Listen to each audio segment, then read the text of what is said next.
todo, muchas gracias a ustedes por acompañarnos en esta cita que mensualmente, a la que mensualmente nos convoca la Fundación Ibercaja en estos martes de libros, aquí al calor de la literatura y de la vida, y que nos permite hablar de libros tan interesantes, tan apasionantes como este que tenemos aquí, y además conocer a escritores, autores, a figuras relevantes del panorama de las letras en nuestro país, como es el caso de hoy, que tenemos aquí a uno de los autores más vendidos. Podemos hablar de muchas cosas, sobre todo de esta novela, y luego, como ha comentado Samuel, tendremos tiempo también, o tendrán tiempo ustedes para preguntarle pues, lo que quieran o comentarle las impresiones de su libro, además de firmar libros y comprar libros, que también es de lo que se trata aquí. Pues bien, La protegida, que lo tenemos aquí, es un libro, no sé cuántas de ustedes, porque como siempre hay mayoría femenina.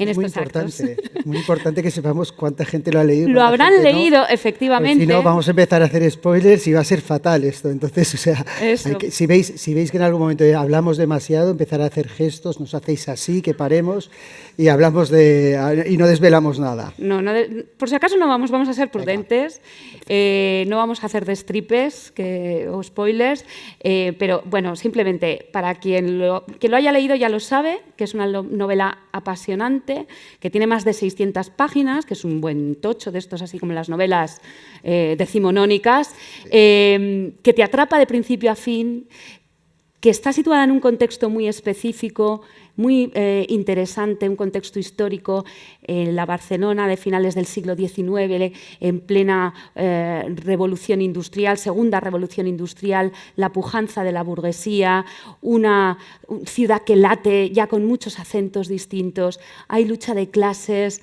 hay amor, hay pasión, hay violencia, hay gente que parece una cosa y es otra, o que es una cosa y parece otra. Hay muchas intrigas, hay mucho suspense, hay mucha emoción, y la verdad es que, se lo decía antes a Rafael, es el culpable a mí me ha quitado bastantes horas de sueño en los últimos días para poder llegar a tiempo hoy a haberla leído, ¿no? Entonces, esta es La protegida. El retrato del autor, de Rafael, ya lo ha esbozado Samuel con lo que ha leído y que figura en la solapa. Lo que no dice en esa solapa es que es uno de los autores ahora mismo más vendidos de España. Más de 300.000 lectores, y que se le califica como el maestro de la novela histórica de suspense. Yo no sé cómo has llegado hasta aquí. Rafael, si tú te esperabas llegar hasta aquí, porque eres un autor que te introduces en la literatura, en la novela, de forma tardía, ¿no? Bueno, sí, de forma tardía y con la autopublicación. Bueno, primero de todo, quería daros las gracias a todos los que estáis aquí. Veo bastantes caras conocidas y siempre que vengo a Zaragoza estoy muy bien acompañado y me hace mucha ilusión. Bueno, a ver, o sea, yo creo que la suerte que he tenido es que he dado con un público y que creo que nos hemos puesto de acuerdo el público y yo, ¿no? Y al final mi público busca un tipo de libro que encuentra en todos los libros que voy publicando, ¿no? Muchas veces me dicen, oye, escribe una novela negra, un thriller que pase en los suburbios de Manhattan. Y digo, no es lo que busca mi lector, ¿no? A mi lector le divierte mis libros porque yo escribo sobre cosas que me divierten y leo sobre cosas de este tipo, ¿no? Yo intento descubrir al lector épocas nuevas. Y en el caso concreto de La protegida, me diréis, épocas nuevas, si has hablado 2 veces de la Segunda Guerra Mundial, de eso no es nada nuevo, ¿no? Pero sí que es verdad que le intento dar un enfoque diferente, ¿no? En mis 2 libros de la Segunda Guerra Mundial, el primero habla sobre alemanes que no son nazis y el segundo habla sobre ingleses que son nazis, ¿no? Entonces es un enfoque un poco diferente. Y en el caso de La protegida, yo, si no lo sabéis, os lo digo, yo soy de Barcelona, pido perdón, y en Barcelona la industria textil es una cosa que está muy interiorizada, ¿no? Es parte de la historia de nuestras familias y muchísimas familias eran textiles. Se habla mucho sobre la industria textil catalana, yo siempre digo que es la industria textil española, porque es que fue gente a trabajar a Barcelona de todos los puntos de España y realmente fue un cambio para muchísimos lugares, ¿no? Pueblos enteros se fueron a trabajar a la industria textil.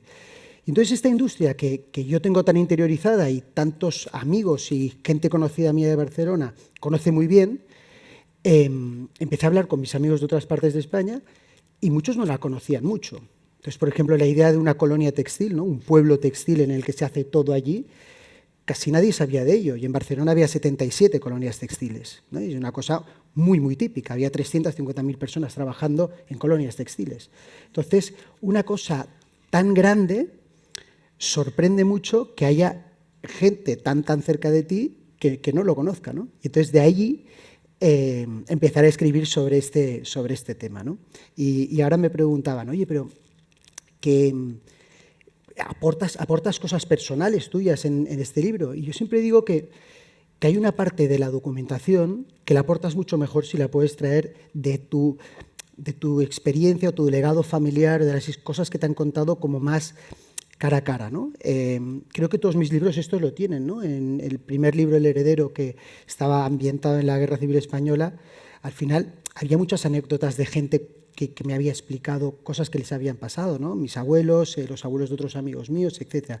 Y ese punto hace que no sea solamente un viaje a la documentación que has encontrado, sino realmente los sentimientos, ¿no? Es muy importante para mí que un lector entienda muy bien dónde está, ¿no? Que cuando esté paseando por la colonia Bofarull entienda cómo es la colonia, ¿no? Y eso se entiende si tú, además de explicar que la calle era así, el edificio era así y tenía estas ventajas y estas desventajas, te dicen, oye, pues mira, pues es que pues cuando llegaron mis abuelos a la colonia textil eran tan pobres y nunca habían visto un retrete que todos se lavaron la cara en el retrete, ¿no? Entonces son anécdotas que te ponen en situación. Dices, vale, esto es el extra que hay que aportar, creo. Y qué es lo que hace que le dé la vida, ¿no? Y la 100%. Autenticidad, la verosimilitud. Claro, o sea, tú al final tienes que sentirte como los personajes y sentirte un poco en las mismas diatribas de ellos, ¿no? Y decir, yo aquí, ¿cómo actuaría? ¿No? Yo estaría contento, estaría triste, yo estaría enfadado en esta situación. Yo siempre digo que me gustan los personajes inteligentes, ¿no? Siempre lo digo.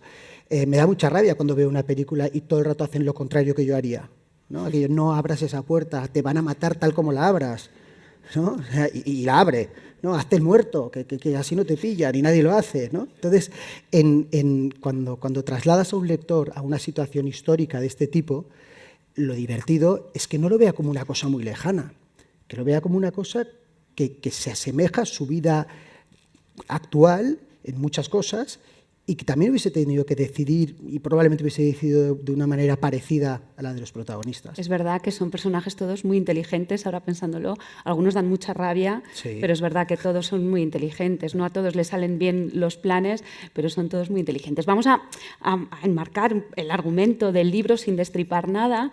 Cuenta la historia de Sara Alcover, una chica muy humilde, de clase obrera, que quiere entrar en la colonia Bofarull, una colonia textil de las que, como contaba Rafael, en ese momento pues abundaban en Barcelona y en los alrededores de Barcelona, con un propósito clarísimo que es vengar, bueno, pues un drama familiar.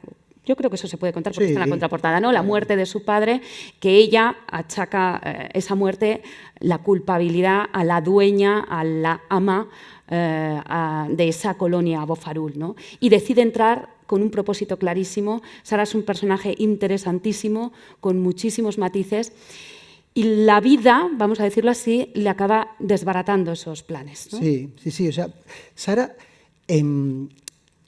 ella, la primera motivación es la venganza, ¿no? Y se va a esta colonia pensando que, bueno, que es un sitio donde se trata muy mal a la gente, donde la gente está encerrada en una muralla, que era verdad, no estabas encerrado, y donde te explotaban a trabajar.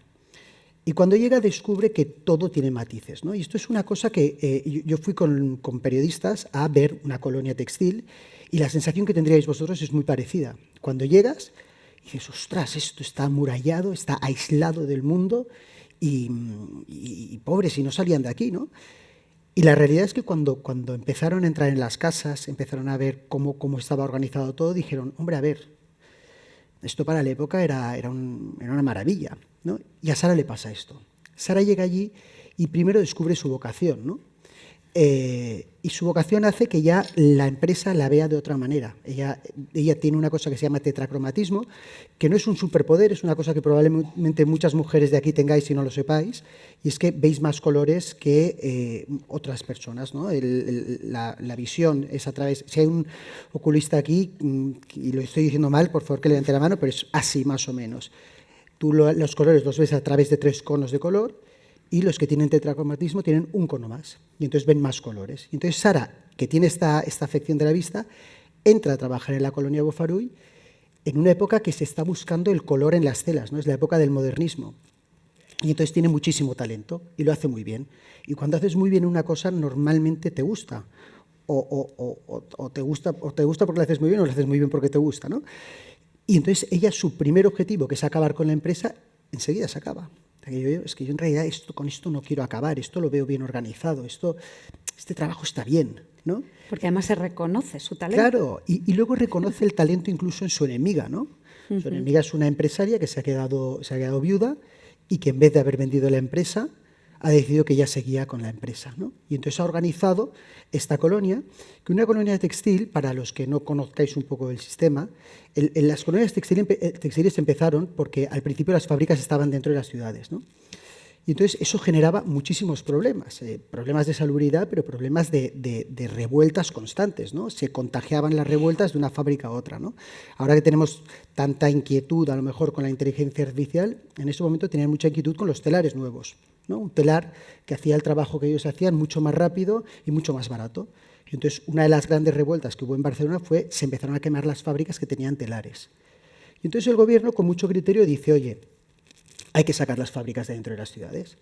Y entonces voy a dar ventajas para que las saquéis. Entonces las ventajas serán, ponlas al lado del río y aprovecharás la energía del río de manera gratuita, ¿no? Esto no te vamos a cobrar ningún impuesto por esto. Tus trabajadores no tendrán que ir a la guerra, muy importante en esa época, había guerras, ¿no? Y entonces, oye, los trabajadores de la industria textil no van a la guerra, siguen trabajando y no pagaréis impuestos industriales durante 25 años. Y entonces esto funciona. Y entonces los empresarios empiezan a buscar terrenos al lado de los ríos para que sus fábricas se mueran con la energía hidráulica. Esto es fantástico porque la energía hidráulica no se gasta, como si dijésemos, ¿no? Entra a una fábrica, sale y se va a la siguiente fábrica. Entonces todas las fábricas funcionan con el mismo río. Solo el río Llobregat tenía 34 colonias textiles. Y entonces organizan el pequeño pueblo textil, ¿no? Y entonces tienen pegado al río la fábrica. Sobre esta fábrica hay una serie de viviendas en función de la posición que tenías dentro de la fábrica, estabas más cerca o más lejos de la fábrica hacía mucho ruido, no paraba nunca, entonces si eras un trabajador raso tenías una casa un poquito peor porque estaba pegada a la fábrica, si eras un director ya estaba más alejada. Y todo este complejo tenía, por supuesto, un médico, tenía un colegio, tenía un pequeño convento, porque había muchísimas mujeres y entonces había muchos niños, y entonces en el convento se cuidaba a los niños. Había huertos, había una carnicería, había un economato, había incluso un bar, había, por supuesto, biblioteca, teatro. Entonces era un pequeño pueblo pensado para que nadie saliera de ahí. Y sobre todo esto había dos edificios importantes, ¿no? La iglesia, como primer gran poder de la colonia, y en la Casa del Amo. Y se llamaba así, Casa del Amo. Y la Casa del Amo era una casa muy grande, pensada para ser vista y para que el trabajador entendiera que el amo estaba muy arriba, muy lejos y que no se le podía tocar, ¿no? Y que era el que se lo daba todo, ¿no? El fundamento de las colonias textiles es el paternalismo. Es todo se lo debo al amo. Entonces, como el amo me lo da todo, yo no me rebelo contra el amo, ¿no? Y todo este complejo está amurallado. Y entonces se cierra por la noche, se sale cuando te dejan salir, sí, y es así, y ahora te cuesta, ¿no? Pero claro, es lo que decíamos, cuando te estabas muriendo de hambre en el campo y te morías de frío, de repente ir a una casa que tenía cuarto de baño y tenía retrete, tenía calefacción, tenía colchones de verdad. Pensad que se ahorraba muchísimo dinero en las colonias. La primera sucursal de la Caja de Manresa se abrió en una colonia textil, porque tenían todos los trabajadores debajo de los colchones guardados billetes, porque es que no los gastaban, ¿no? Con el sueldo del más pequeño de la casa se pagaba todos los gastos de la familia en una semana.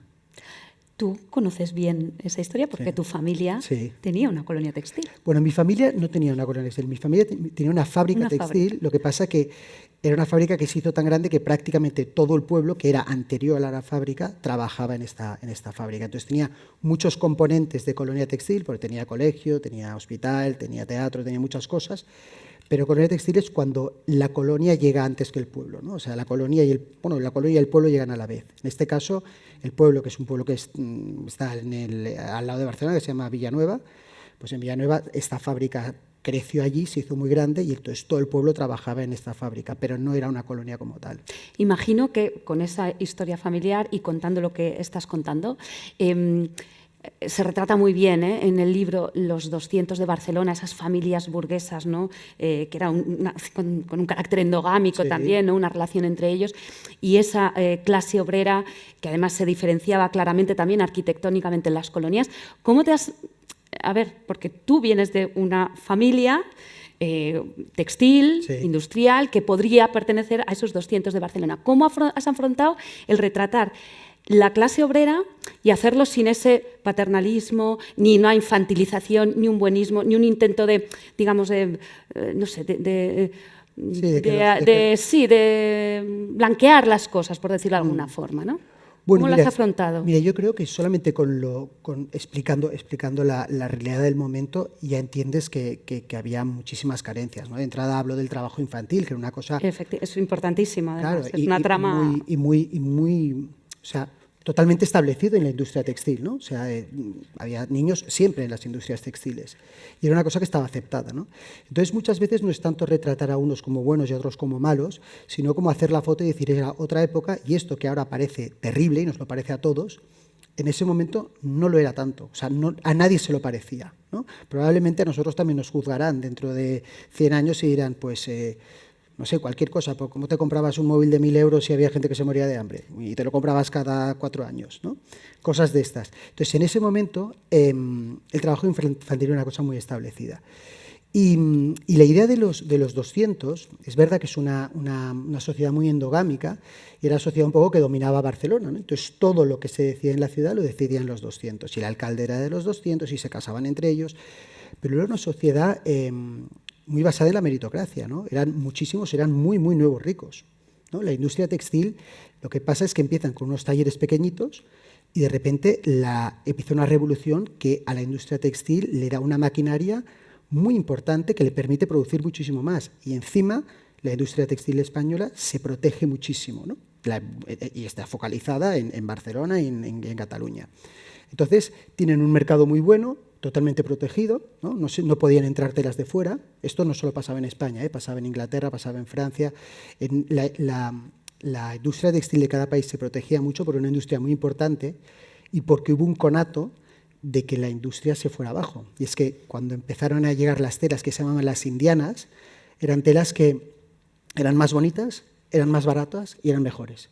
Y no las sabíamos hacer. Pero es como la historia se repite, claro, ¿no? Claro, o sea, me parece que estás hablando ahora de cosas... Claro, y entonces todos los países dijeron, no entra ni una indiana. Entonces, que cada uno se suministre a sí mismo. Y entonces en España esto pasó. Y entonces estos pequeños talleres empiezan a crecer muchísimo. Y mirad, en los Güell, que eran como la gran familia de Barcelona de ese momento, ¿no? Pues los mecenas de Gaudí, etcétera, su escudo familiar, un escudo reciente y que se habían inventado ellos, el lema era ayer pastor, hoy señor.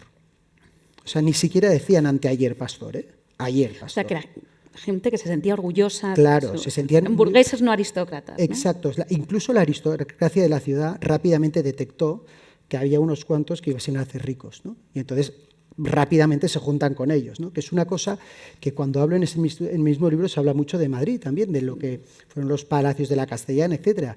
Y es una sociedad totalmente diferente, ¿no? Aquí están los Güell diciendo ayer pastor, y en Madrid decir ayer pastor no. O sea, aquí, Alfonso aunque X no tenga un doblón. Título, ¿no? O sea, y estoy haciendo un palacio en la Castellana. Es interesantísimo porque efectivamente Rafael nos lleva a esa Barcelona. Vemos cómo empieza a crecer el barrio de Pedralbes también, ¿no? Cómo Sí. salen esos palacios del barrio gótico, se van yendo hacia Pedralbes. Vemos cómo se va también construyendo la Castellana. Vamos de Barcelona, de una Barcelona con un sabor propio, Nos asomamos a Madrid también, hay una parte, sobre todo la parte final del libro, en la que vamos a la Villa y Corte, ¿no? Y se nota mucha diferencia entre... Sí. Están muy bien retratados. Nos asomamos también a París e incluso, hay que decirlo también, se ponen los pies en tierras aragonesas. Efectivamente. En un episodio muy importante. Nos llevas ahí efectivamente. Sí, un episodio muy importante. Sí, estoy pensando que os enfadasteis conmigo porque el villano era aragonés y esta segunda vez también está pasando una cosa un poco trágica. A ver, en Aragón. hay que decir que dice, habla del sitio en cuestión, no desvelaré nada, pero dice, toda muy buena gente, excepto la persona en cuestión, y luego también hay que decir que el que hace la maldad es de Barcelona. Es de Barcelona.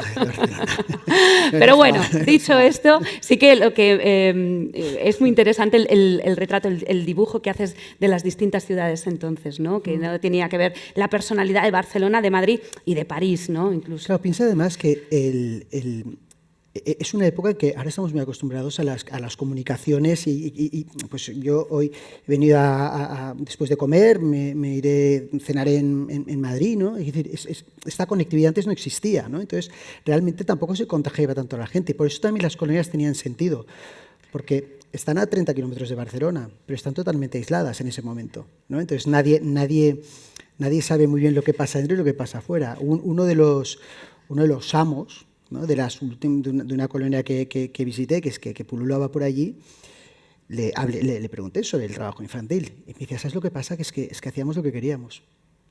Es que estábamos solos, es que teníamos una muralla alrededor, es que era nuestra casa, ¿no? Es que no... te decían, oye, va a llegar a caballo dentro de 4 horas. Oye, si teníamos niños en los telares, los sacábamos y ya está. Estaban muy aislados, pero en cambio los periódicos también tienen un papel importante. Dan muchas noticias en esta novela, los periódicos, y entre ellas noticias históricas. Pues la muerte de Alfonso XII, o cómo eclosiona el movimiento anarquista en Barcelona. Se nota, te gusta mucho la historia, claro, para escribir. Me encanta la historia y los periódicos son una herramienta fantástica de documentación, porque la documentación ya no es solo que sepas en qué fecha se restauró la monarquía, es que sepas cuánto costaba una pastilla de nodepravia, ¿no? que es muy difícil, ¿no? ¿Dónde lo encuentras, ¿no? En todo este proceso, además, mucha gente me dice, oye, bueno, pero ahora la inteligencia artificial ayuda mucho. No, la inteligencia artificial es una catástrofe para la documentación, porque todo te lo dice al revés, te dice una mentira y al cabo de 5 minutos te reconoce que te ha dicho una mentira. Porque además siempre te da la razón. Sí, es tremendo, ¿no? Entonces, los periódicos sí que son una fuente súper sólida de documentación, y es esto, y además te da una foto muy clara de cómo funcionaba la sociedad en ese momento, incluso lo que era importante y lo que no era importante, ¿no? De repente había noticias muy importantes que se habían producido en esa fecha, que el periódico de Barcelona no lo publicaba, porque es que sentía que estaba tan lejos que a la gente le daba totalmente igual. Claro, y eso es lo que decíamos, ¿no? Lo que da el precio de la pastilla de jabón, o cómo iban vestidos, o el detalle de cómo los carros de flores en las Ramblas, ¿no? Es lo que verdaderamente le da la vida, ¿no? El alma a la novela, la importancia del detalle para hacer y que creíble, la foto tiene que ¿no? ser real, ¿no? Yo siempre digo que lo que no encuentro no lo pongo en los libros. Me daría mucha rabia pensar que alguien dijese, oye, esto que has dicho no es así, ¿no? Y me pasó hace poco, en el libro se explica que había, expliqué yo en un vídeo enseñando una colonia textil que había lo que se llamaba las camas calientes. Era que como había 2 turnos, la misma cama la compartía una persona y que cuando se despertaba venía el otro y yo dormía allí, ¿no? Y me escribió muy airada la nieta de un señor que tenía una colonia textil. Eso no pasaba, tal, no sé cuánto. Y bueno, espérate, te voy a decir en todas las que pasaba. Pasaba en esta, pasaba en esta, pasaba en esta y pasaba en esta. Entonces, en la tuya a lo mejor no, pero es que como cada uno teníais vuestro pueblo y cada pueblo era un poco diferente del otro, cada uno hacía lo que le gustaba más. La gran diferencia de las colonias textiles en cuanto a calidad de vida de los trabajadores era cuando se implicaba la familia del amo, ¿no? Y muchas veces pasaba esto, ¿no? El señor de la casa normalmente llevaba las finanzas, ¿no? Y la producción, y la señora de la casa, que había trabajado en el pequeño taller, que ya no era un pequeño taller y ya ella no era clase media, ya era clase alta, se ocupaba de toda la parte social, ¿no? Y se volcaban mucho en eso, ¿no? Y si veían que había un niño que despuntaba en matemáticas, lo mandaban a la universidad, ¿no? Y le hacían que estudiase, eso sí, una cosa que sirviera luego para la fábrica, ¿no? Decían, oye, que sea ingeniero, ¿no?, de no sé qué, porque luego nos va muy bien para los telares, ¿no? Estamos hablando mucho del contexto, de la colonia, pero vamos a hablar de lo que pasa en la colonia, de esos personajes llenos de matices. Y es una novela que las que mueven los telares son las mujeres. Sí. Son mujeres, además, que toman decisiones. A mí eso me ha gustado mucho. O sea, son muy conscientes de las decisiones que toman, aunque luego la vida les desbarate. Pero son las decisiones de esas mujeres las que van haciendo, ¿no?, las que van moviendo la novela. Sí, la industria textil es una industria muy de mujeres. El 80% de los trabajadores eran mujeres. Se decía que lo hacían porque tenían las manos más finas, la realidad es que era un trabajo más económico y los empresarios aprovechaban de eso. O sea, tú hubieses entrado en una sala de telares y hubieses visto sobre todo mujeres. Al principio no te hubieses dado cuenta porque iban todas con el pelo corto para que no se les enganchase en el telar, pero luego era un ambiente muy, muy de mujeres, ¿no? Y en este caso en concreto, lo que decíamos antes, una mujer ha heredado la empresa de su marido. Y me preguntaron, oye, pero esto ¿sabes si pasó alguna vez? Y digo, mira, esto justo es lo que pasó en mi casa. ¿Ah, sí? Justo. Entonces, mi bisabuela se quedó viuda y sus hijos eran todavía pequeños. Y entonces la tuvo que llevar ella a la empresa. Y entonces se vinculó muchísimo a la empresa. Y entonces toda la parte de producción funcionó fenomenal, pero toda la parte social funcionó muy, muy bien, ¿no? Entonces es una empresa en la que es de 1854 se funda y se cierra en los 90. Y no tiene huelgas en todo el proceso. En todos estos años no hay huelgas. Es increíble, ¿no? O sea, lo hicieron muy bien y tuvieron una... Bueno, pues se juntaron, todo el mundo entendió muy bien que era un proyecto común y todo el mundo se benefició de este proyecto común, ¿no? Que cuando pasaba en las colonias funcionaba muy bien. Lo que pasó en este modelo es que era fantástico cuando el trabajador comparaba la casa que tenía antes de entrar en la colonia con la que tenía en la colonia. Pero claro, los hijos de los trabajadores esta comparación ya no la podían hacer, porque ya habían nacido en la colonia. Y entonces les parecía normal lo que tenían ahí. Uh-huh. Y les parecía que estaban aislados. Y es que estaban aislados. Entonces ya intentaron montarles cantinas y planes y hacían excursiones. Y entonces torneo de fútbol y la colonia Rosal contra la colonia Viladomiu y la colonia tal. Pero llegó un momento en que, en función de que las comunicaciones mejoraban, que había más trabajo, que ya no era solamente el textil y tal, los jóvenes empezaron a irse. Claro. Es muy interesante también, hablábamos ahora de los personajes, de las mujeres y de cómo las que en principio son antagonistas acaban coincidiendo, ¿no? Tanto Sara y Lourdes Bofarull, en principio son dos mujeres que aparentemente son opuestas completamente y cómo al final, bueno, pues tienen un objetivo común, ¿no? Que es trabajar por la colonia, cada uno desde su posición. Están muy, muy bien trabajados los personajes, muy bien retratados. No sé si... ¿Cuánto de materia prima de lo que tú conversas, escuchas, coges para esos personajes? Porque están muy bien retratados esos personajes y todos tienen claroscuros. O sea, la premisa la has dicho perfecto. Es que tanto Sara como Lourdes son prejuiciosas, ¿no? Y los dos, y ellas dos lo son, y casi todos lo somos mucho, sí, ¿no? Y entonces ellas se encuentran y se miran a la cara y se sienten enemigas. Pero en realidad tienen muchísimas cosas en común, ¿no? Y mira, esto yo siempre cuento una anécdota que no me hace ni mejor ni peor, pero que es muy, ¿no?, representativo de lo que son los prejuicios. Yo en una comida de Sant Jordi salió me tocó delante una política que hizo un discurso de 10 minutos, una perorata de todo cosas que yo estaba en desacuerdo, el 100% de las cosas. Y cuando acaba, se sienta... Digo, mira, es que todo lo que has dicho, desde la primera palabra hasta el último, pienso lo contrario.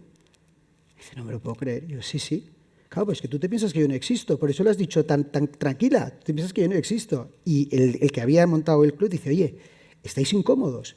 Y le digo, no estamos nada incómodos. nada, porque estamos hablando y nos vamos a entender. Oye, acabamos hablando de que le encantaban los perros y a mí también, y de política no hablamos. Pues Lourdes y Sara les pasa esto, ¿no? Que en cuanto empiezan a ver los puntos de conexión, quieren caerse mal, pero en el fondo se admiran.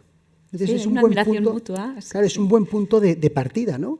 Y dices, oye, me cae fatal este, pero qué bien actúa.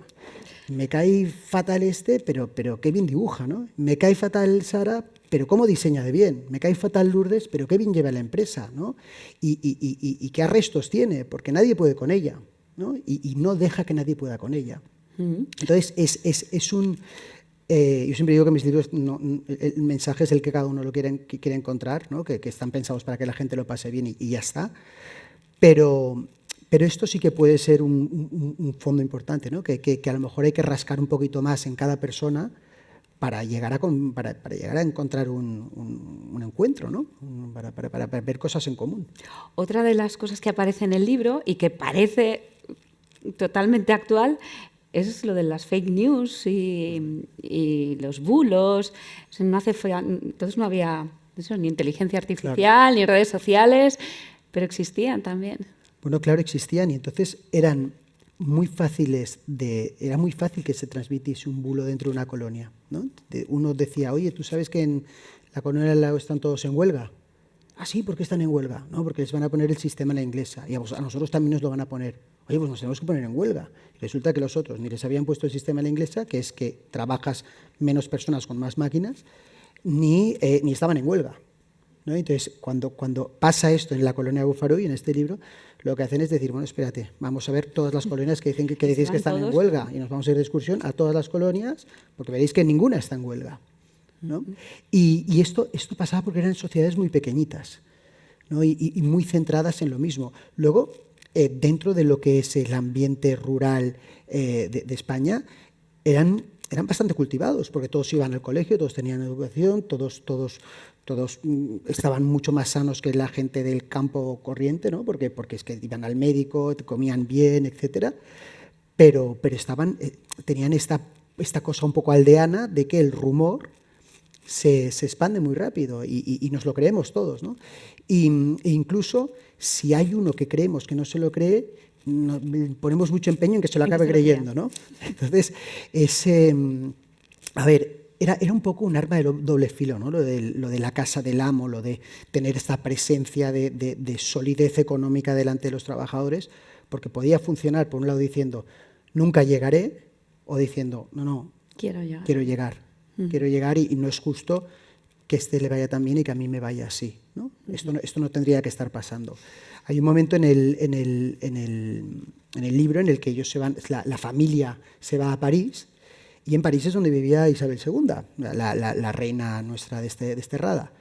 Y bueno, y coinciden con ella, ¿no? Y tienen un encuentro con ella. Y la reina Isabel II en París se gastó muchísimo dinero porque ella decidió que una reina de España tenía que seguir siendo reina de España fuera de España, ¿sí? Que tenía que vivir con una gran pompa, ¿no? Entonces tenía un palacio espectacular en medio de París, iba cargada de joyas para arriba, para abajo, y entonces tenía una presencia muy importante, una reina que no había sido popular. Y entonces les hacen una foto. Y esa foto, los enemigos de los dueños de la colonia se encargan de que llegue a la colonia. Entonces dicen, mira, está con esta señora que ya nos cae regular, pero es que encima van todos cargados de joya, están en París, nosotros no hemos ido a Barcelona, y esta gente se ha ido a la otra punta del mundo, que era la otra punta del mundo en ese momento, y vive a todo tren, ¿no? Y entonces eso son herramientas que funcionan bien si las sabes mover de la manera adecuada, ¿no? Entonces sí, claro, o sea, buscan revolución y buscan problemas a través de la imagen del amo, ¿no? Cuando llegaba Navidad, por ejemplo, una cosa que en muchas colonias se hacía era que se daba un regalo a cada trabajador, ¿no? Entonces les hacían entrar en la casa del amo, les hacían entrar uno a uno en el salón. Entonces, claro, un señor de campo que le han dado su casita, que es humilde, entra en un salón lleno de oropeles pensado para impresionarle, y se encuentra al señor de la casa sentado en una silla y la señora de esa casa sentada en una silla, y hay uno que le dice, este es Javier, que su hijo estaba enfermo, pero ahora ya está bien. Hombre, Javier, qué bien verte. ¿Y cómo está tu hijo? Ya me he enterado que está mejor. Bueno, mira, este año tienes una botella de vino y ahora que entre tu mujer. Y entra su mujer y le hacen el mismo show. Entran y dicen, es que estoy lejísimos de aquí. No llegaré nunca, ¿no? Entonces lo articulaban muy bien para que esto pasara. Para que se evidenciara esa distancia. Evidenciara esa distancia, ¿no? Pensaban, nunca querrán llegar a nosotros si nos ven muy lejos. ¿Pero se podía romper esa distancia? Bueno, esa distancia se empezó a romper con atentados anarquistas, con la bomba del Liceo, con... ¿Podía haber amistad? O sea, tú aquí hablas de una amistad, de un amor Sí. entre el hijo de la dueña y la protagonista. A ver, yo creo que sí que ¿En la vida real eso podía pasar? Yo creo que sí, yo creo que 100% sí. O sea, seguro que se cogían cariño y que había muchísima gente que estaba muy agradecida pues porque a su hijo le hubiesen mandado a la universidad, ¿no? Y que tuvieran una casa buena, etcétera. Lo que pasa es que es una amistad un poco injusta. Porque te están diciendo, oye, pero Javier hace 2 domingos que no viene a misa. Pero una historia como la de Sara y Diego... Tiene que ir. ¿Una historia como la de Sara y Diego Sí, se hubiera podido dar? Sin duda ¿Sí? Sin duda sí. Mira, ¿sabes por qué? Bueno, mira, piensa que, por ejemplo, el gran... el ricachón del momento de Barcelona fue el que luego fue el Marqués de Comillas, ¿no? El Marqués de Comillas venía de muy abajo. Era un empresario que le empezó a ir bien y se casó con una gran heredera de Barcelona, porque ya lo vieron venir, ¿no? Entonces, no estaban tan lejos en Barcelona, porque ya te digo, los ricos, había la aristocracia, pero había mucho nuevo rico, entonces no estaban tan lejos. Daba la sensación de que era, nos remite a otra novela maravillosa, La ciudad de los prodigios, ¿no? De que pasaban muchas cosas, ¿no? Y era como la ciudad de las oportunidades. Esa sensación daba, ¿no? Claro, pensar que Barcelona era una ciudad muy mediocre hasta que empezó el ensanche, ¿no? Era una ciudad que como puerto era importante, pero la ciudad era una ciudad amurallada, que iba creciendo y no se dejaba que creciese fuera de las murallas porque era una plaza fuerte, y entonces estaba todo el mundo hacinado. El barrio gótico de Barcelona, si lo conocéis, es un barrio estrecho, oscuro, muy negro, está como con hollín todo, ¿no? Sí. Explico cómo son los patios del barrio gótico y son todos así, ¿no? Tienen esta vegetación como un poco oscura, un poco mortecina, la palmera que está diciendo a ver si me da un poquito de sol, ¿no? Y entonces de repente se derriban las murallas, coincide que la industria empieza a funcionar y el barcelonés decide que quiere tener una buena ciudad. Entonces empiezan unos planes de urbanismo que se organiza todo eso, ¿no? Y el ensanche se hace en muy poquito, ¿no? Barcelona crece, se multiplica por 5 en nada, en 20 años, que es increíble. Y crece con ambición de ser una gran ciudad europea, ¿no? Y entonces, como estaba ahí un poco en la esquinita tal, ya rápidamente dijeron, oye, mira, nosotros vamos a ir por libre. Como tenemos dinero, como nos divierte, lo vamos a hacer por libre. Vamos a hacer un teatro, vamos a hacer el liceo, y no vamos a esperar a que se apruebe en el consejo de no sé qué y entonces lo inaugure. No, espera, vamos a hacer un teatro de ópera, el más grande de Europa. Y lo vamos a pagar nosotros, porque queremos tenerlo y si no va a ser muy lento y lo queremos vivir ahora, ¿no? Hay un amigo mío que su familia había sido textil y banquera y decía, claro, es que mi abuelo era tan rico que se sentía mal. Entonces todo el rato regalaba cosas, ¿no? Yo ya regalo la fachada de la Catedral de Barcelona. Pues venga, pues la pago, ¿no? Pero con la condición de que dejéis que me entierren en el claustro. Claro. Y ahora yo voy a organizar el Tibidabo y he ido a París y arriba hay un templo que se llama el Sagrado Corazón. Pues aquí queremos un Sagrado Corazón también. Vamos a hacerlo, ¿eh? Y lo pagaba otro. En los palcos del liceo también pasan muchas cosas. Claro, sí. El liceo, muchas cosas. Sí, pasaban muchísimas cosas. No lo sé, pero en la novela pasan muchas cosas. Sí. En la novela también se habla y tiene un peso el destino. Sí, claro. Hemos hablado parece contradictorio, ¿no? Los personajes protagonistas, mujeres en su mayor parte, son mujeres que son conscientes de que toman decisiones, hasta la que parece que no las toma, esa cuñada mi tocaya, Carmen, que parece que no toma las decisiones, pero las toma también. Sin embargo, hay el destino juega también. No sé si... Sí, ¿tú hasta qué punto crees que jugamos con cartas marcadas? Hombre, yo creo que hay muchas veces muchos acontecimientos que te cambian la vida sin que tú quieras que te lo cambien, ¿no? Lo que sí que es verdad es que en el libro hay un momento en el que pasa una serie de cosas y la protagonista tiene que decidir si acepta este destino o lucha contra él, ¿no? Y y hemos dicho que no vamos a desvelar nada, pero bueno, pero... Muy difícil, ¿eh? Estamos hablando ahí. Ya veremos lo que decide, ya veremos lo que decide. Pero sí, es decir, es cuando ya no estás muy seguro de una cosa y hay 4 cosas que se te cruzan, dices, bueno, es que en realidad no tenía que ser, ¿no? Y a lo mejor sí tiene que ser.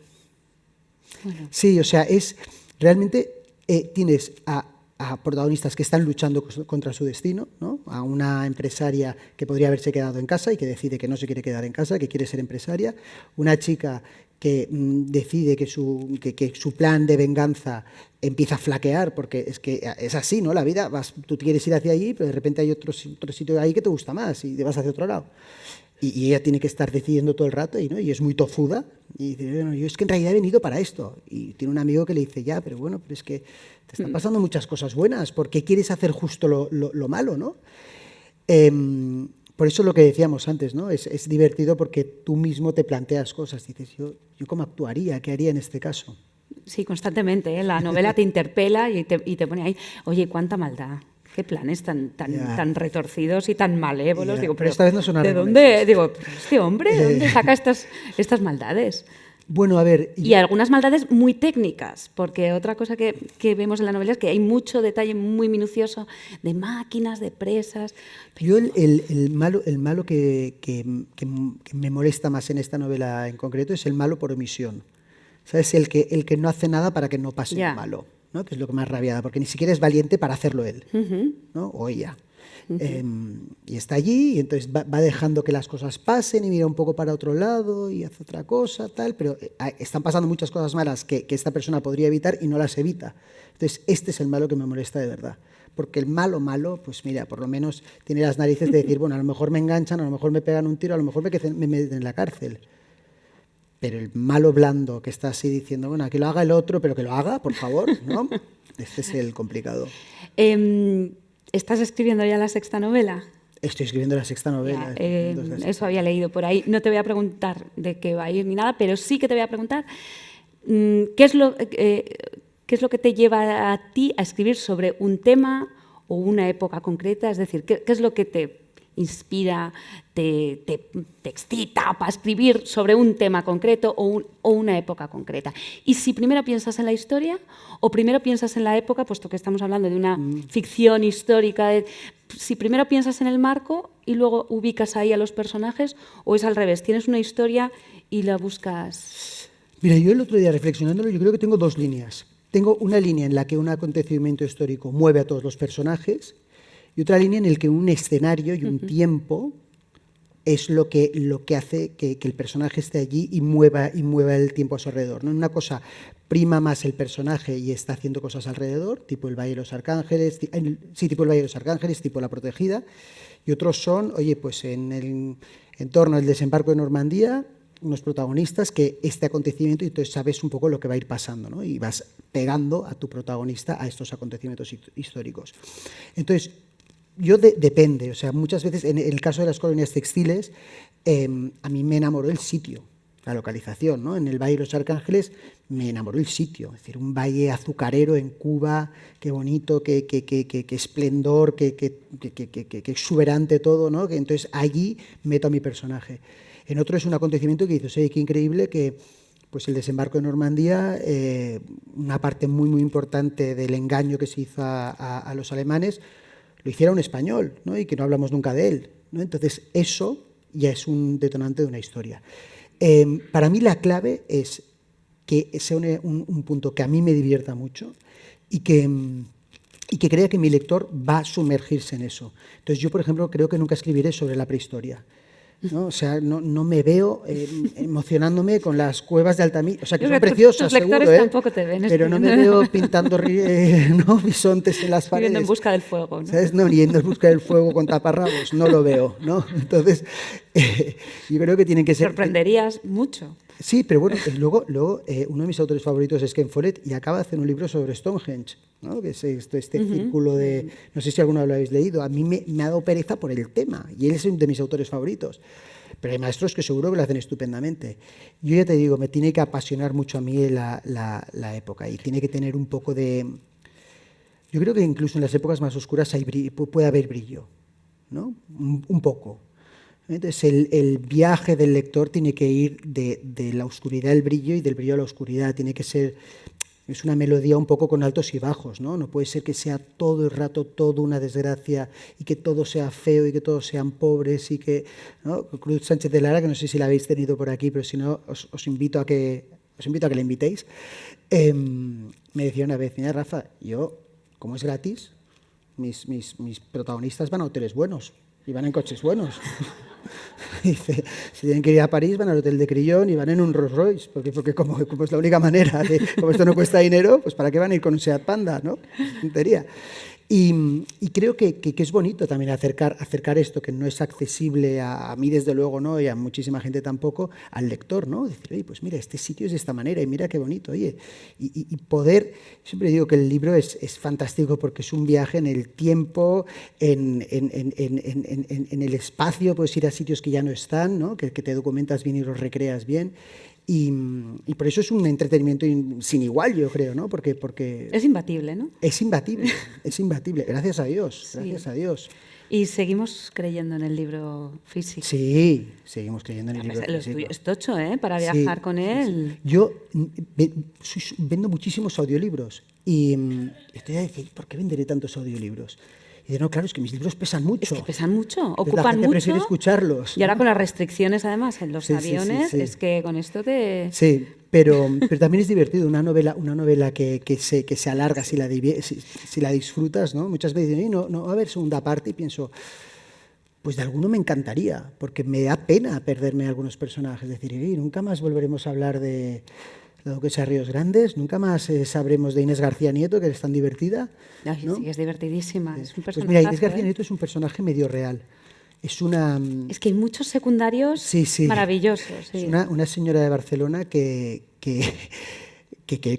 su familia tenía 2 colonias textiles y que, vamos, a fuerza de gasto se lo fundieron absolutamente, ¿no?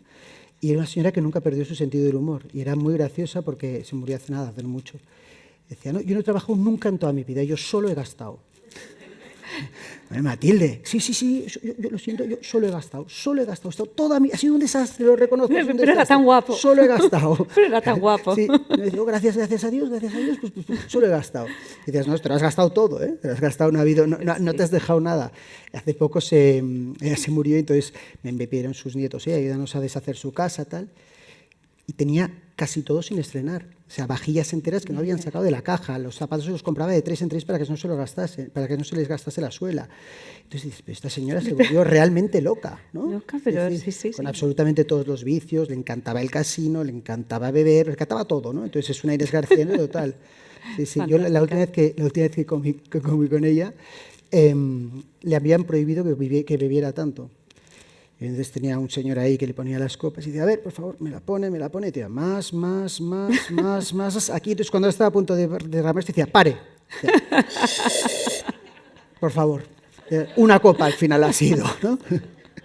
Una señora muy genial. Pues es entonces es un personaje. Al final la gente que tienes alrededor te inspira mucho, ¿no? Eso te preguntaba antes, ¿no? Clave. Sí, la materia prima es, pues bueno, 100%, para 100% la gente. Retratar esos personajes, la gente, lo que la gente que tienes alrededor, ¿no? Y cosas que dicen y cosas que les ha pasado a sus familias o a ellos mismos, ¿no? Yo creo que muchos personajes son pequeños Frankensteins de gente que... Un poco ladrones, ¿no? Siempre se dice, ¿no? Absolutamente ladrones. Sí, ladrones de conversaciones al azar o de cosas que os cuentan. Es cuando dicen, oye, ¿tú cuánto tiempo dedicas al día a escribir? Y bueno, pues a escribir a lo mejor dedico 1 hora y media al día. Pero realmente el libro lo estoy haciendo todo el rato.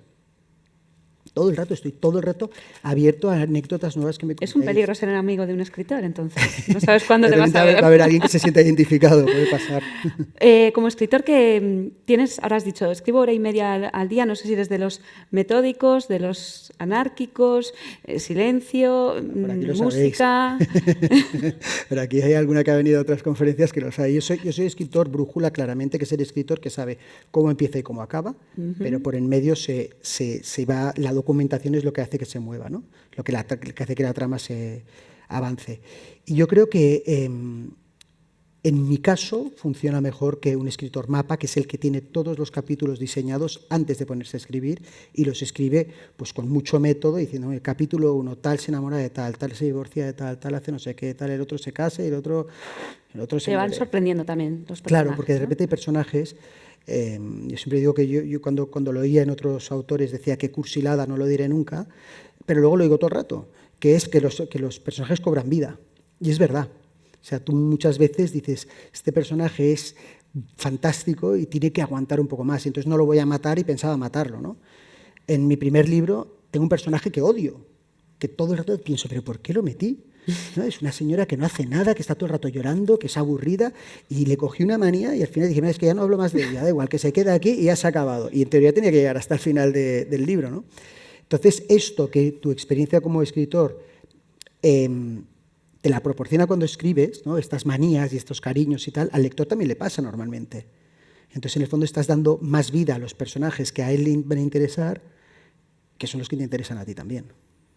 ¿Qué lee Rafael Terradas? ¿A quién recomienda? ¿A quién admira? Pues mira, ahora he empezado el último de Giner, ¿se llama? Lo tengo en la mochila, buenísimo, lo he empezado ahora, se llama El sanador de caballos, o el Gonzalo Giner, y me está encantando, iba como un tonto en el AVE, no he notado ni una vibración, iba ahí leyéndolo todo emocionado de la vida. No, de verdad, y me parece excelente, pero si no, a mí ficción histórica me encanta siempre. Todos los libros de la Segunda Guerra Mundial, incluso la Guerra Civil Española también me interesan mucho, ¿no? Me encanta, lo que pasa que se escribe menos de lo que me gustaría todo el periodo de los zares, de los últimos zares, me parece súper interesante y siempre propongo a la editorial, oye, tenemos que escribir algo de esto. Y me dice, no, de Rusia no, en España nadie quiere oír hablar de Rusia. Y vaya, qué pena, pero es la Rusia, no es la Rusia de la hoz y el martillo, es la Rusia de los palacios y de las joyas. No. Nadie quiere, pero es un tema que me interesa muchísimo, ¿no? Hay un libro que me encantó, que son las memorias de Félix Yusupov, que era primo de los zares, además estaba casado con una nieta de los zares, y en su momento era el hombre más rico de Rusia. Y entonces escribió unas memorias, es el que mató a Rasputín también, o sea, es un personaje súper interesante. Y eso me enganchó muchísimo a toda la parte de Rusia, ¿no? Entonces me encantan las historias de los zares. Pero sí que es verdad que hay menos contenido del que me gustaría. Bueno, pues si sabéis alguno, por favor, me lo recomendáis. La verdad es que no tengo ni idea de la hora que es. Bueno, pues yo creo que además ha llegado el momento, no nos vamos a quedar sin tiempo para... Además yo creo que aquí eso, tienes gente que te conoce bien. Preguntas, reflexiones, opiniones, siempre que sean positivas, claro. No hay negativas también, no pasa nada. Luego os pediré que nunca más vengáis y digáis esto, pero no. No sé si tenéis alguna. ¿Quién lo ha acabado de leer? A ver, por ahí. Espera un momentito, que mira, te acercan el micro. Lo pasé muy bien en Huesca. Sí. Y además hay una librería impresionante. Y además muy novedosa, ahora sí. Y perdón porque yo todo el rato hablo, le he recomendado tu libro a muchísima gente y no creo que la hayan encontrado porque le llamo La Prometida. Entonces, bueno, yo creo que espero que suene más tu nombre. Entonces, yo tenía una pregunta de curiosidad. Me ha impresionado mucho el trío de las 3 mujeres del libro. Sí. Haces una evolución, yo la hago con ellas, me meto en su piel gracias a tu capacidad de conocer la psique de la mujer. 3 personas que no tienen nada que ver, las tietas y Sara. Y en cambio los hombres son un cilindro, pobrets meus, que hacen lo que pueden. Entonces la pregunta es, ¿puedo preguntarte si en tu entorno personal tienes unas mujeres potentes, quiénes son, y realmente lo vuelcas así en el libro? Mira, sí tengo mujeres alrededor muy potentes. Mi madre es una bestia parda, un poco demasiado, o sea, estamos todos ahí como un poco... pero hay una razón en también coger a mujeres como protagonistas de las novelas de ficción histórica. Es una pequeña trampilla. Y es que una mujer con tanta fuerza en esta época tiene más fuerza todavía. ¿Sabes? O sea, cuando... Ahora ya no choca que una mujer tenga fuerza. Todas tenéis fuerza, ¿no? La mayoría, ¿no? Igual que hay muchos hombres que tienen fuerza y muchos que no, pero que te quiero decir que no era tan normal que hubiese una empresaria, no era tan normal que hubiese una señora que dijese, oye, que no me acaricies el lomo, que yo esto lo sé hacer, ¿no? Entonces, tú cuando le das este poder a una protagonista, la haces muy poderosa, ¿no? Porque está en una época en la que no es lo normal. Entonces, es un pequeño truco. Y lo he hecho en varios libros, ¿eh? Funciona muy bien porque además yo siempre digo que la mujer cuando se esto es un estereotipo que no me lo tengáis en cuenta, pero que te quiero decir es para que se me entienda un poco la idea. Normalmente cuando coge un trabajo muy potente no suelta el otro, ¿no? O sea, hace todo. O sea, la mujer que lleva la empresa, además muchas veces encima lleva a su familia, ¿no? Entonces es doble fuerza. Y en el caso de Lourdes, es una mujer poderosa que está llevando las cuentas de la empresa, que está llevando su casa y que está llevando una colonia textil. Y que además tiene una rémora, que es su cuñada, que no le ayuda a nada, que todo el rato le pide dinero, ¿no? y que ella lo tiene que soportar, ¿no? Y a la vez está educando a su hijo. Entonces son muchas cosas. Entonces es un personaje que claro que a Sara le causa admiración. Es que nos causa admiración a todos. Y dices, no es muy simpática. Bueno, pobre, si es que si encima tiene que ser simpática, ¿no? La pobre señora, o sea, si encima tener buen humor, encima que se carga a la espalda todo esto. Entonces va un poco por ahí la idea, ¿no? Y sí, ¿no? Yo tengo mujeres alrededor muy fuertes y además hay muchos hombres que no creen en la amistad hombre-mujer y yo sí creo mucho en la amistad hombre-mujer y tengo muchas amigas que son amigas y ya está, ¿no? Y me llevo fenomenal con ellas y me ayudan y me inspiran. Entonces es una suerte, porque es que además ya te digo, o sea, de cara al lector es muy poderoso, es que incluso a los hombres nos divierte mucho leer sobre este tipo de mujeres. Gracias a ti, gracias. A ver. ¿Sí, alguien más? A ver, Roxana. Por aquí. Venga, por aquí se atreven.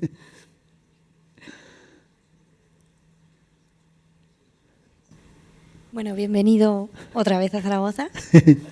Y sé que antes te han preguntado y no has dicho nada, pero voy a volver a intentar. Está un poco político. No, a ver. Nuevo libro que ya has empezado. Sí. Y no sé si has dado una pista o no por el desembarco de Normandía o algo así. No va por ahí, ya, mira. Pero por seguir ampliando ese tema, bueno, o si mira, ya lo tienes. Es un libro ambientado en Italia, ¿vale? Con una pata española. Todos mis libros siempre tienen una pata española, pero es un libro ambientado en Italia y en el mundo del arte, ¿vale? Mediados del siglo XX. Y creo que os va a divertir, porque es un viaje bonito. Italia es tan espectacular, ¿no? Pues que además este mundo en concreto es muy especial. Yo tengo la suerte que mi cuñado es anticuario, es un anticuario bastante importante, de hecho, de cuadros de Old Masters, se llama, ¿no? De hecho, no sé si visteis unas noticias que se descubrió un Caravaggio, tal, no sé qué, pues ¿sí? él es el que lo llevó, entonces sabe muchísimo de arte. Entonces, él llevaba mucho tiempo contándome cosas del mundo del arte, y son apasionantes, ¿no? Porque realmente las obras de arte han sido moneda de cambio diplomática muy importante a lo largo de la historia, ha sido motivo de muchas luchas, ¿no? Han sido el sostenimiento el sostén de muchas familias cuando han tenido que irse de los lugares, ¿no? Hablábamos antes de Yusupov.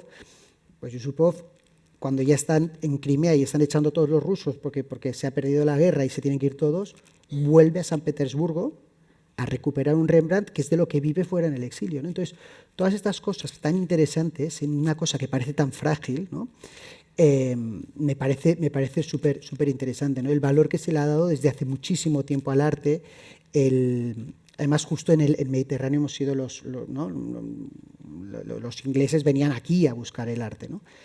Entonces, me parece muy bonito, ¿no? Muy rico, y es un viaje que creo que vais a disfrutar, porque luego además, como vais a poder ir a los sitios, es doblemente divertido, ¿no? Dices, oye, pues esto pasa en Florencia y este palacio, pues mira, es este que salía en el libro, este otro salía en este otro libro, tal. Yo creo que os va a entretener. Eso está basado en un hecho histórico, de una cosa que pasó, muy sorprendente, y a partir de ahí es toda la historia de, pues eso, del mundo del arte, de una falsificación, etcétera. Bueno, pues has sacado mucha información, mucha más No, que no, yo. siempre me saca, siempre me saca, siempre me saca. Ya tengo pinchada y por aquí también siempre me sacan. No sé si hay alguna intervención más. ¿Queréis comentar algo? Venga. Te quería preguntar cómo se... Hola. Sí, ahora sí, yo creo. Sí, ahora sí. Genial. Si fuera el cine, o sea, la televisión, ¿quién sería Lourdes? ¿Quién sería Sara? Uy, qué difícil. No lo sé. ¿Quién sería Lourdes? Tienes una belleza fría, una chica un poco antipática, pero guapa. Claro, podría ser Nicole Kidman. Demasiado guapa. Y Demasiado demasiado guapa. blanda. Demasiado guapa y demasiado blanda. No. Ay, pues esta otra. Aitana Sánchez Gijón podría ser. ¿Podría ser? Sí, Aitana Sánchez Gijón muy buena. Bárbara Leni, sí, que lo he dicho, Bárbara muy Leni buena también. Bárbara Leni, sí. Y luego Sara tendrías una belleza más blanda, más, ¿no? Más simpática, más. Yo siempre digo que a mí una Más cara, morena, más sí, una obrera. cara que me resulta muy simpática es Paula Echevarría. Lo que pasa es que Sara tiene 20 años y Paula Echevarría es guapísima, pero ya no tiene 20 años. Pero Tipo Inmacuesta o así. sí, algo así, Sí, ¿no? algo así. Eso es lo más difícil de las series. Por eso siempre hay una pequeña decepción, ¿no? Cuando te has imaginado todo el rato al protagonista de esta manera y llega y es de otra manera, y, ostras, no, qué mal, ¿no? Claro. Pues hombre, La Protegida ha dado como para... Sí. Sí. Está, sí, pero bueno, sí. hay noticia ahí, ¿eh? Sí, Da. ahí está. Hombre, es que Películas, le hemos series... dado mascadito, ¿eh? O sea tengo la colonia, tiene vamos. todo, tal, Está... Sí, ¿sabes lo que Pero da pasa? para... Que luego esto es súper difícil. O sea, de entrada Ya. se tienen que juntar tantas cosas y esto tan Complejo. complicado, tal. Y luego, claro, los guionistas están súper buscados, es súper difícil de encontrar. Ahora las directoras de cine están súper buscadas, ¿no? Entonces, no es fácil, pero bueno. O sea... Yo siempre digo que tú te ilusionas y lo cuentas y nos ilusionamos todos y luego si no sale, pues hoy no ha salido, pero mientras tanto nos hemos ilusionado. Pues nos hemos ilusionado. Hemos sacado pasa ya nada. dónde se va a ubicar el próximo libro. Eso Sí. lo hemos sacado esta tarde. Y que hay aquí, proyecto de serie, ¿no? O peli. Sí. Serie de televisión. Con directora. No. Bueno, Bueno, a lo vamos mejor más sí, allá. no lo sé. Pero vamos, que sería muy bonito. A mí me parece que además los autores en general ya hablamos todos en un lenguaje muy audiovisual, si te fijas, ¿no? Antes los libros de antes eran un poco más lentos porque también las pelis de antes eran más lentas, ¿no? Y hace poco me encantaba La Mujer de Rojo, me moría de risa y ahora la vi el otro día y es lentísima. Estás una hora ahí que no está pasando nada y no ha aparecido La Mujer de Rojo y no le has visto las piernas, ¿sabes? O sea, no puede ser.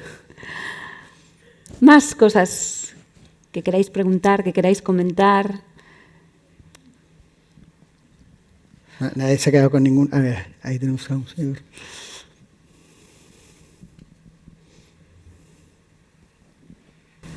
Por lo que le he escuchado y que le he leído también, las colonias textiles eran una cosa favorable, sobre todo comparando con el resto de la población. Pero también mencionó usted en su libro al señor Cole, su porquera. Bueno, Existía.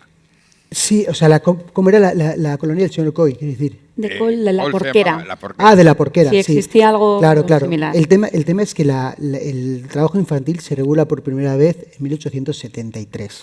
¿Vale? La primera ley que lo regula un poquito. Entonces lo que dice es que los niños menores de 10 años no pueden trabajar en empresas movidas por vapor, no pueden trabajar en siderurgia, no pueden trabajar en minas, pero en todo lo demás pueden trabajar. Entonces, lo que yo planteo es que hay un empresario que dice, en la industria textil, que el 10% de los trabajadores eran niños, ¿cómo puede ser que me hayan hecho esto? ¿No? Y entonces monta una fábrica lejos para poder seguir teniendo a niños, ¿no? Pasa que cuando ya están lejos de sus casas los explota y los explota exageradamente, ¿no? La realidad es que si vais a Barcelona, cuando se sale de la estación de Sants, a mano derecha se ven como unas torretas. Eso era una fábrica que se llamaba la España Industrial, era la que tenía más empleados de España en ese momento. El 10% eran niños los que trabajaban ahí y estaba absolutamente aceptado. Entonces lo que yo planteo es un tipo que no dice, bueno, yo voy a seguir teniendo los niños que tenía, Dice, no, yo los niños que ya nadie va a poder tener, los voy a tener yo. Y esto es una situación que podía haberse dado. Ya te digo, cuando hablé con este amo de Colonia, él lo explicó con toda naturalidad. Pero si no, y estaba la prensa ahí, y dice, no, es que nosotros, es que las colonias hacíamos lo que queríamos. Y entonces, si eras mejor persona, lo hacías de una manera, y si eras peor persona, lo hacías de otra. Pero una cosa que era tan reciente, que se suponía que todo el mundo lo seguía haciendo, había poquísimo control y estábamos aislados, ¿no? Entonces, pero es que incluso, por ejemplo, las familias de las colonias, para que te diese una casa en una colonia tuya, tenías que tener 3 miembros de la familia trabajando. Entonces, lo normal era ser padre, madre, un hijo y otro hijo de recambio, por si uno se hacía daño, para estar siempre 3. Entonces, era una cosa que los mismos padres lo aceptaban. No se veía nada extraño, ¿no? Luego, esta ley lo que decía es que a partir de los 10 a los 13 años ya podían trabajar en cualquier cosa los niños, pero solamente 5 horas al día, y a partir de los 13 años ya podían trabajar las mismas horas que todos los demás, que eran 12 horas. Entonces, ya te digo, o sea, ahora mismo en nuestra cabeza es tremendo, y es que es tremendo, pero en ese momento estaba muy aceptado. Muy aceptado, era como una manera también de sacar a los niños de la calle, de bueno, se ganan el dinero, aprenden una profesión. Claro, la realidad es que estaban trabajando con maquinaria pesada muy peligrosa, que había muchas lesiones, que los niños tienen que tener infancia, ¿no? Tienen que educarse, etcétera. Pero sí, esta situación que no la conozco, o sea, no tengo pruebas de que existiese, pero estoy seguro que algo similar pasó. Porque es esto, es un momento, justo es el momento de cambio, y en el momento de cambio hay mucha gente que acepta el cambio y hay mucha gente que no lo acepta. Y si toca tu bolsillo, pues la aceptas menos todavía muchas veces, ¿no? Y este era el caso, y este es el gran villano de la novela, es un tío que no acepta que a los demás les vaya mejor que a él. Y entonces monta toda una estructura para que a los demás les vaya peor, y él explota a estos niños, ¿no? Entonces, ya te digo, en general en las colonias la estructura de la colonia estaba pensada ya para acoger a los trabajadores, que era una cosa que las otras fábricas no tenían, entonces era una gran mejora, pero toda la parte del trabajo infantil, que no era solamente en el sector textil, sino en todos los sectores, en el campo trabajaban mucho antes de los 10 años, ¿sabes? Y de sol a sol. Una cosa es, ya te digo, es un país muy diferente, pero es la segunda revolución industrial, realmente esto cambia muy rápidamente en cuanto empieza a pasar todo esto. ¿No? Pues no sé si hay más preguntas, más intervenciones. Si no, pues yo creo que lo dejamos aquí, Rafael. Oye. Ha sido un placer conversar contigo y sobre todo animar a todos los que todavía no han comprado, no han leído La Protegida, que lo hagan. Allí en la librería París tiene puesto su puesto, ahí fuera, para que... Está Javier ahí, el librero de referencia de Zaragoza, que además organiza cosas estupendas, y os quiero agradecer muchísimo a todos los que estáis aquí, que me hayáis acompañado, que os haya divertido el libro, los que lo hayáis leído, y que me acompañéis en estos planes, que la verdad que yo me lo paso fenomenal y espero que vosotros también. Así que muchísimas gracias. Y ahora firmar. Ahora firmar. Muchas gracias. Muchas gracias.